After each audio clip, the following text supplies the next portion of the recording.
Hey y'all, it's Guard again with another draft.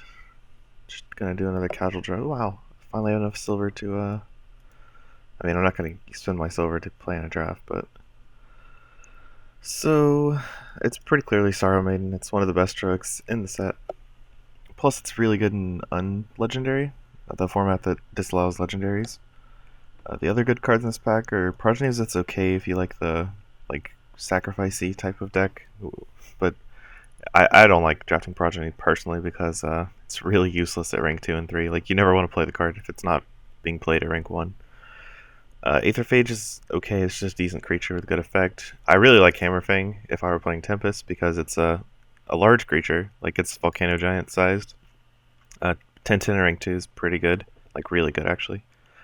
And being evasive, like whenever something enters its lane, it moves out of the way if it can, so it's a really good aggressive creature, but Saruman's incredible, so it's hard not to take that. I've got Kitaru Sprite in this pack. I think the best card is probably Grove Huntress. Grove Huntress and Kitaru Sprite are pretty close. Kitaru Sprite you can do a lot of cute combos with. Whenever you replace it, it comes back in a random space, so you can do a lot of shenanigans with it. I'm gonna take it because it's a heroic. It locks me into Dysian, which I want to be in because it's the best. So just gonna go ahead and grab that. Then we have a bunch of mediocre cards. It's probably Whispers of Dendris. Works well with it's kind of like Ferocious Roar at rank 2 if you don't play it, which is weird because at rank 2 it's +2/+2 to all your guys, which is really good. At rank 1 it's not that great. Whereas Toxic Moon is a decent charm. I want to say like it's either poison or pump. It's okay at either. Not great at either. Not great at either one.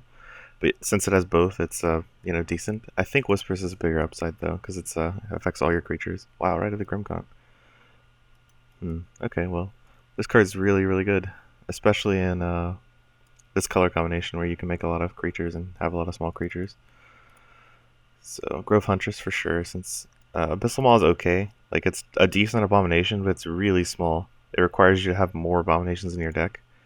So we're just gonna take the Grove Huntress. Calamity Fiend's really, really good. Venom Fang's decent. Toxic Bone's decent. Red Matriarch's good. In this deck, I want the Calamity Fiend for sure, because I have a Sorrow Maiden, so anything that reduces power gets a little higher boost. And Calamity Fiend does that, and is a decent body. Like, it's not great at rank 1, but at rank 2 and 3, it's quite good. Fellstrider, Toxic Boon are the main options here. I tend to go towards Fellstrider because this is the archetype where you draft Spirit Leashes and Corpse Crawlers, and having something you can Spirit Leash and still get value out of is really good. So we're gonna just go with that, and this is one of the best heroics in the game. It's played and constructed a ton, and it's really, really, really, really, really good in draft. I do have a lot of Necrame cards right now, so I need to draft a few more Utera cards so I have a good balance to use its ability. But it is a very strong creature. It's two creatures off the bat, and it has really good board control. Halivzith, this card just wins the game. This draft deck is looking like really strong. Gemheart Sprout's pretty much unplayable. I think the best use I've had at Gemheart Sprout is banishing it with Torgmite Guardian. So we're just going to take Strength in Numbers, which is a decent pump spell in its own right. This pack is really good. Swamp Moss Ancient's a decent card, really big. Corpse Crawler is also good as Spirit Leash, same reasons. I only have a Fellstrider and I guess we can count Kitaru Sprite and a Dysian Brood Queen to use as the sacrifice fodders, or the Brood Fang rather. I don't know what I would rather prefer. I tend to prefer Corpse Crawler over Spirit Leash for the first one, because Corpse Crawler gives you a large creature without having to already have one into play. The Bitterfrost Totem and the Torgmite Guardian is also pretty good. I don't know whether it's Corpse Crawler or Swamp Moss Ancient, because Corpse Crawler is really strong but requires a little bit of support. Swamp Moss Ancient's like decently strong. It's really good at ranks 1 and 2, but it requires 0 support. I think I'm better off going with the Corpse Crawler. because, yeah. This pick is kind of difficult. Calamity Fiend and Shardplate Delver are the two cards that stand out. Calamity Fiend works well with my Sorrow Maiden and is just decent. Shardplate Delver is gigantic, wins the game on its own, and I have a Rite of the Grimgon I can put on it if I really want to. I actually think this pick is pretty close, even though I just hyped up Shardplate Delver like a ton. Calamity Fiend doesn't just debuff creatures for Sorrow Maiden, it also has the potential to just kill them. That said, I still think Shardplate Delver is better than it. And I've got Grove Huntress and Roaming Warclaw. I think this is a Warclaw deck because I already have a Corpse Crawler. I can sack the Raptor. I always have trouble with these two cards, like choosing between them. Dr. Frankenbaum's not in consideration here. I generally tend to give the edge towards Grove Matriarch, but in Dysian, where I'm trying to pump things and have weak creatures, I think I tend to prefer Grove Huntress. It's kind of a, I never really know what's right. I'm going to take Spirit Leash over Graveborn Glutton, I think, though this is a really close pick. Graveborn Glutton is just a decent creature with a large body. Actually, I'm just going to take the first Spirit Leash. Scourge Hydra's just large creature. I don't want to take Spring Dryad in this deck because I don't really have anything to make use of it. All I have is Kitaru Sprite and Rolling Warclaw, and Fellstrider, and Dysian Broodqueen. Actually, this might be a good Spring Dryad deck. It's got a much higher upside than like Scourge Hydra, I think, which is what I was going to take. Yeah, okay, we'll try Spring Dryad. And this pack is pretty much blank. Dirge Banshee works with the Sorrow Maiden, but it's not that great. I mean, it is an 8/10 at rank 2, which is fine. Yeah, it's probably better than Asperian Wartusk. Asperian Wartusk is just a breakthrough creature, since I don't have a Loyan. It would just be a 5/4 breakthrough, a 9/8 breakthrough, a 16/15 breakthrough. And the breakthrough on that card is really good, but maybe the Dirge Banshee Sorrow Maiden combo is going to be good enough. I could take the good card for my deck, which would be Infernal Visage, or I could take the Heroic, just for collection building. This isn't a competitive draft, so I might as well just take the Heroic. It's also a decent Heroic, right? If it were like a really bad Heroic, like, I mean, I can't think of one right now, but I'm sure they exist. I just wouldn't take it. I would take the good card instead. Taking the Scourge Hydra, the second Howl of Zith, very good.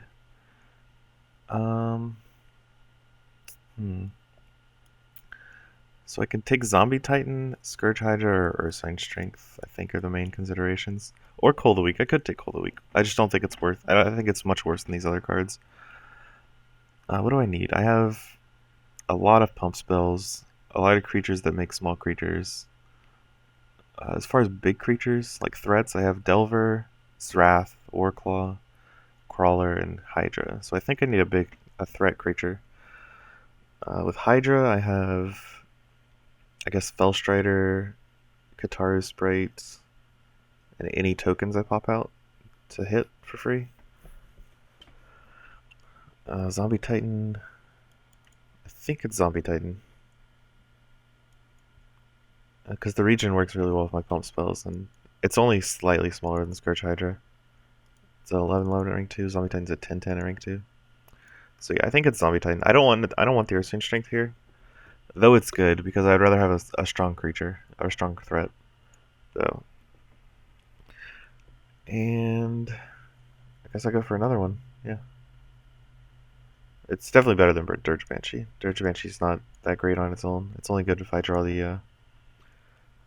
Tuzerath is actually really strong because it it gives all zombies regenerate. So Tuzerath's in play has the... gives everything regenerate 4. I think my only zombie is Fellstrider. Is Calamity Fiend a zombie? It's a demon. So yeah, my only zombie is... oh, I have a Zombie Titan. Yeah, actually, Zrath is a really good pickup here. Though the Rolling Warclaw works really well with my Spring Dryad. I can't afford to take Spring Dryad. All I have to work with it... If I had the Rolling Warclaw from last time, I would have taken Spring Dryad here. But I took Zrath, which means I'm probably going to play more zombies. So this Spring Dryad is kind of a pipe dream. I was just going to take the Grove Huntress, or the Grove Matriarch. Because I don't see the Spring Dryad doing a whole lot in this deck. Because Spring Dryad requires a lot of support to be scary. Otherwise, you just I never want to play it at rank 1 because it puts you too far behind if you don't have a lot of support with it. Like if it can't be a 6/6 right away. So I'm just going to take the Grove Matriarch and then a Grove Huntress. Gloom Reaper, which is not good. It's just so little potential upside. Oh, that's not Abyssal Brood. I thought this was Abyssal Brood and I got pretty excited. Rot Wanderer is like the Gloom Reaper Witch, but it's a zombie and it's not as good because it's only a 6/6 into a 9/9. It ranks 2 and 3, which is awful. I could take another Zombie Titan or I could take a Corpse Crawler. I don't have any more creature creation for the Corpse Crawler, so I think I'm just going to jam the Zombie Titan to have more zombies for his Wrath. Ooh, Cackle Bones. That's a pretty good constructed playable heroic. It's not very good in draft, but it does kill creature. Like it'll... Actually, it's not very good in draft at all, because it lets your opponent play a free creature. But it's a heroic. All these other cards suck anyway, so we're just going to take it. Dirge Banshee or Second Spirit Leash? Pretty sure it's not Dirge Banshee, but I don't know if it's Second Spirit Leash either. I could take the Stag of Bliss for the... oh, it's smaller than I thought it was, rank 2. It's just a decent, like, vanilla creature. The life gain is not irrelevant. Can I support Spirit Leash? I've got a Fellstrider, a Broodfang, a Sapling token, and a Raptor. I can't really support a second Spirit Leash and a Corpse Crawler, so... Especially since with my 2's Wrath, 3 Zombie Titans, my game plan shifted to being more based around keeping creatures in play rather than using expendable creatures. That said, I don't think Dirge Banshee is really worth anything. I think Spirit Leash has higher potential upside than the... Especially since with the 3 Zombie Titans I have and the Zrats to give a region, making a creature gigantic with Spirit Leash is pretty worth it. I'm gonna take the Branchweaver Druid so I have something to sacrifice to my 2 cards I just took. This card, when it replaces a card, no, when it is replaced, it gives a creature +3/+3 +6/6 +12/12. So it's okay. It's a little too many hoops to gen for in my tastes. I'm gonna take the Petition card, which is a bad card because it's so small at rank 1. But if you get like value off it by blocking something with 3 health left, the rank 2 is so gigantic. It's a 12/11. So. And yeah, that's the draft. How did I do in this one? I think this is one of the better drafts I've had. I got a ton of Zombie Titans and a lot of heroics. I got 1, 2, 3, 4, 5, 6, 7 heroics. It's quite a large number. The theme of the deck isn't very tight because I wanted to play Roaming Warclaw Spring Dryad type shenanigans, and then I kind of shifted into zombies when I got 2 Zrats and 3 Zombie Titans. But that's what you're gonna do.